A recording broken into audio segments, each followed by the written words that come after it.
All righty, folks. If you're not paying attention, rates are over 7% still. The mortgage rates seem to be holding firm. I actually think net is a good thing. It's one of the ways we can slowly heal the broken housing market. But what is going on in the rate world today? We have the one and only Dustin from Convoy Home Loans.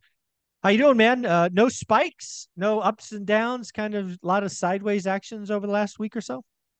Yeah, a lot of sideways action. I think the current 30-year fix, your average 30-year fix that we always quote, when Convoy does it, it's just using all of the lenders in the conventional space, is at like 7.3 this morning, Yep. which, is obviously pretty darn high. It's not Um, seven. It's not 7.5 though, so it is down from the peak. yeah. And I think the biggest thing that a lot of our clients and consumers or anybody in the, market for refi or buying needs to realize where the rates are. You're not going to, try and shop around and find somebody with a 6.5 or a 6 or something, obviously, with the 5 anymore. So just be prepared, in my opinion, to have these rates be here. I believe middle of 24, if we're lucky, it'll start maybe Yeah. turning around, but that's lucky. I actually I saw something really interesting happen. I think it was Friday of last week, and there was some follow through this week. I haven't checked this morning, so I might be jinxing myself. But there was one key thing that most people missed in the rate environment, and that is the spread. It's finally broken below 300 basis points.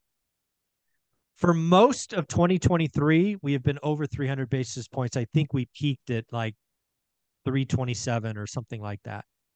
Yeah. Last Friday, we broke to 290, and we've been below 300 most of the week. Again, I haven't checked today, so hopefully not jinxing myself. But I think that is important because you and I have talked for a while that the average spread is about 180 basis points. Mhm. So I have a theory of why it finally broke, and I want to run it by you. You ready? Yeah.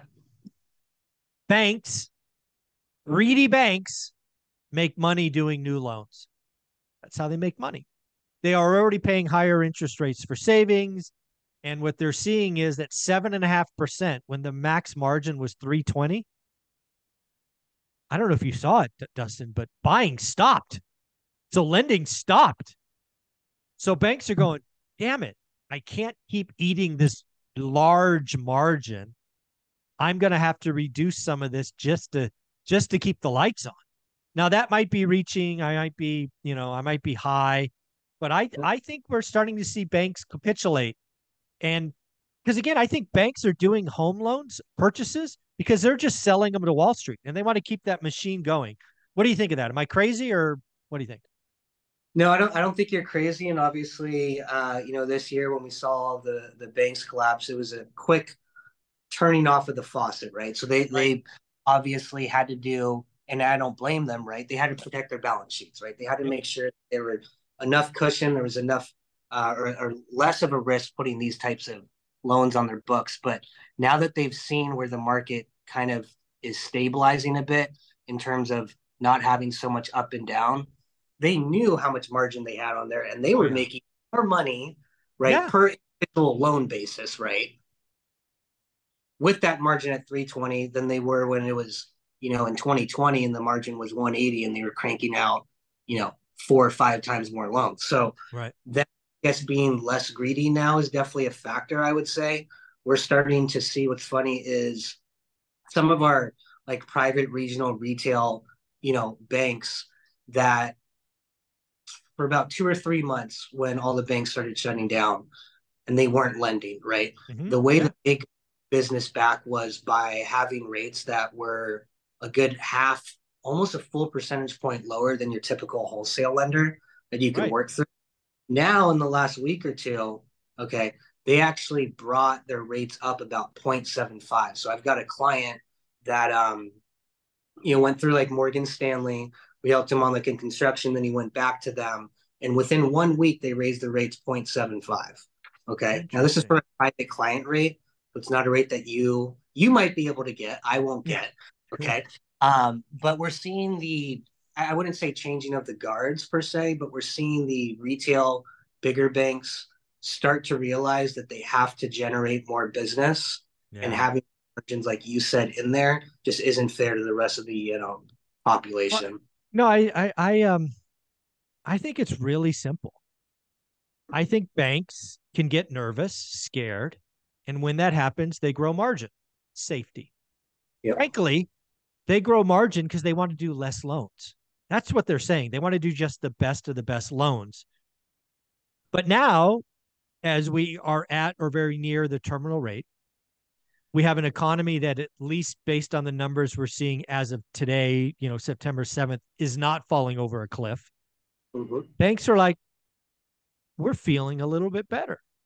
Oh, by the way, our profit engine is sputtering. Let's crank that up a little bit. Let's eat 20% of our lifetime fat margin and see if we can't get 10% more loans. Because again, they're not going to keep these on the balance sheet. They're going to package them up, sell to Wall Street, be done. Right? They're trying to keep their loan originators functioning, I think. No, I agree. And that's the biggest thing. It's like if I'm cutting my margin by 20% to lower those rates to drive the business in, will it still increase production by me getting even 5% more loans for us? Answer normally, right? Yeah. Yeah. So I think it was I think Friday, and I think it was Friday I saw it. Lance Lambert puts it out on Fortune. I may be off a day. But when it broke to 290, because it was at 297, 296, and then 290, I'm like, I think the banks are realizing that they were too high and too tight. Now, again, we'll see if there's follow through in a month or so. This could be just a 1 week blip. Who knows?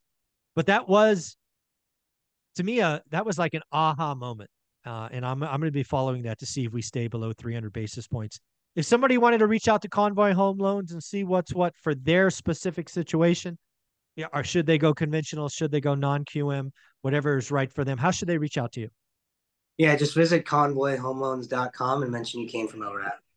Folks, you got to tell them you came from ORAT. You will get Dustin and or Jonathan. And if you don't, no promises. Thanks, guys.